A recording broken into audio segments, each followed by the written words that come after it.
Hello and welcome to my channel PaperStampInk, where I share tips, techniques, and inspiration.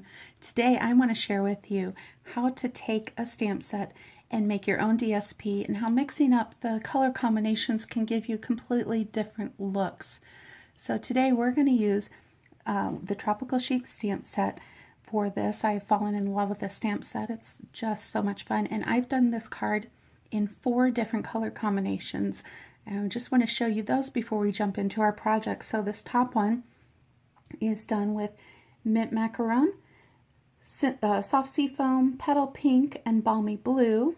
The one on the bottom left is Mary Merlot, Night of Navy, and Mossy Meadow. Now I got 2 different color tones for the leaves by stamping off. So I did one at full strength, I stamped off, and did the others at a second generation stamping to get a little bit lighter tone.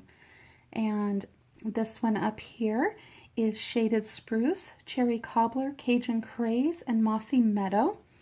And bottom right is Poppy Parade, Mango Melody, Call Me Clover, and Granny Apple Green, and that's the one we're going to make together today. Why don't you tell me in the comments below what your favorite color combination is, or if you've got another one that you want to suggest. Love to hear your thoughts on that. Stampin' Up! Just has some great, beautiful colors for us to play with, and this is a great project to use very minimal supplies and get a quick and simple card. So let's go ahead and grab our paper, stamp, and ink, and today we are using very minimal paper. We're actually going to stamp on the card base. It's Whisper White Thick card base, cut at 5.5 by 8.5, scored at 4 1/4 to make my card base. And then I've got a strip of 5.5 by 1 1/4 Granny Apple Green, one of my new favorite colors, and then a strip of 5.5 by 1 inch Whisper White, the regular, not the thick. And that's all we need for paper. So this takes very minimal supplies, very cost effective if you need to do several cards. And then the stamp set we're using is the Tropical Chic stamp set. Now this stamp set's great because it also has coordinating dies and designer series paper that matches up with it.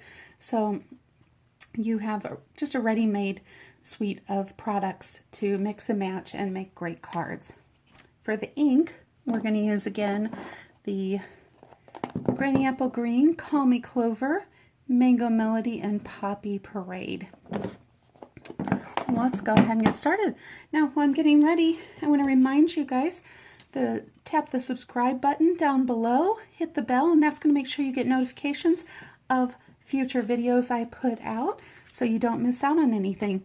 I do have one other piece of equipment I'm using here, and I'm using some masking tape. Now, if you have painter's tape, that's probably an even better option because you're less likely to have problems with it sticking to your paper. I'm going to actually take this, and I am taking some of that sticky off by putting it on my clothes and getting it less of the stick before I put this down.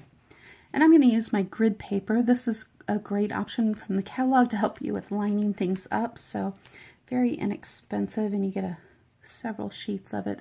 And I'm going to go down, so I'm lining that up with one of the lines, the top up with one of the lines, and I'm going to go down 5 lines and line this side up. And I'm going to go down 5 lines on this side. Let's see, make sure I've got that lined up. 1, 2, 3, 4, 5 on this side. And that just helps me to get a good straight edge across there. Now, if you're not 100% straight, don't worry about that because we've purposely cut this piece to be slightly larger than that masking tape, so it's going to cover up any of those mishaps if they're slightly crooked, or if we don't get a stamp that's clean up against that masking tape. We don't need to be quite so concerned about that. Let's go ahead and start with let's start with a Granny Apple Green. And I am going to use this leaf stamp from the Tropical Chic. There's actually 3 separate leaf stamps that come in this set, so all sorts of choices. Now, when you're doing cards like this, basically making your own pattern paper, you want to be purposefully stamping things off of the edge so it doesn't look so structured and rigid. It's going to look a little bit more realistic. And so I'm pretty much just twisting my stamp around so that I get a little bit different direction.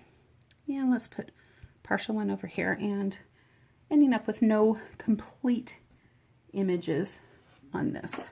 And we're going to come in with the Call Me Clover and do our second coloring.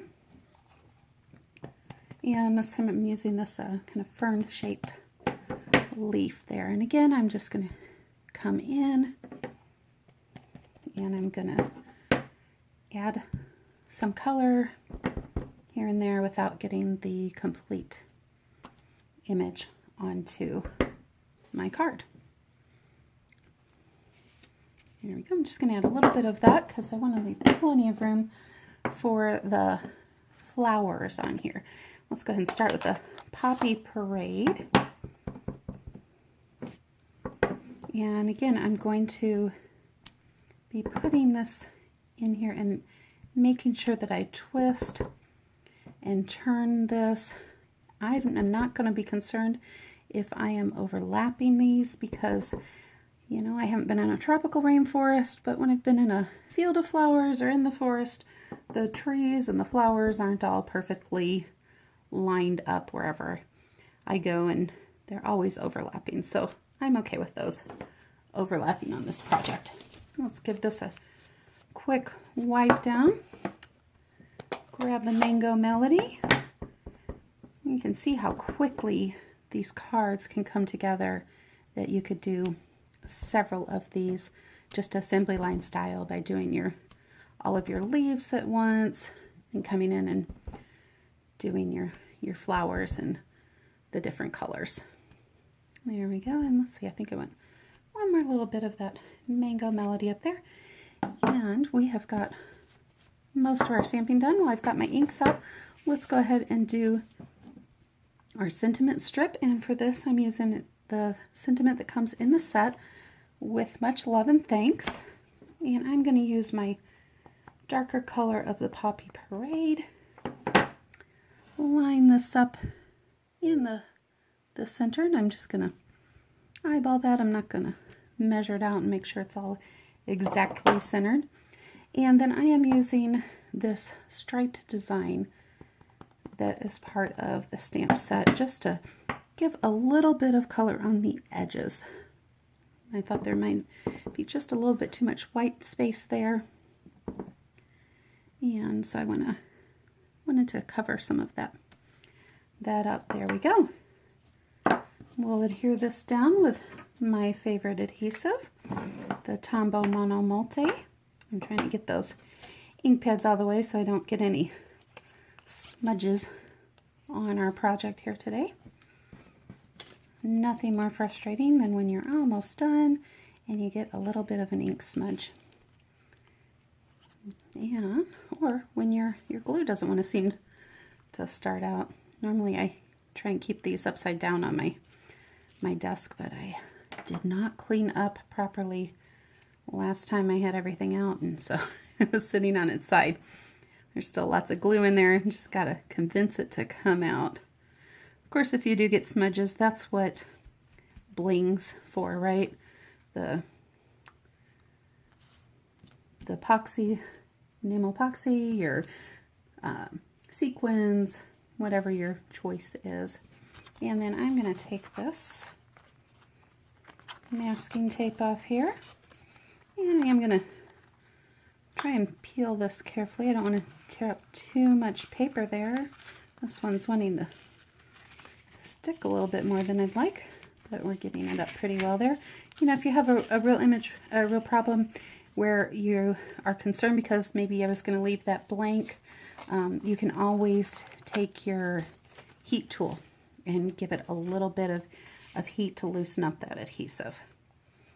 I'm just going to come in here with this and line that up, set that down, and why don't we put a couple of flowers on the inside.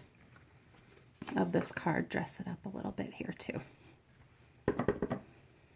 And I'm going to do some second generation stamping on my grouping there. There we go. And that's our card today. Thanks for stopping by.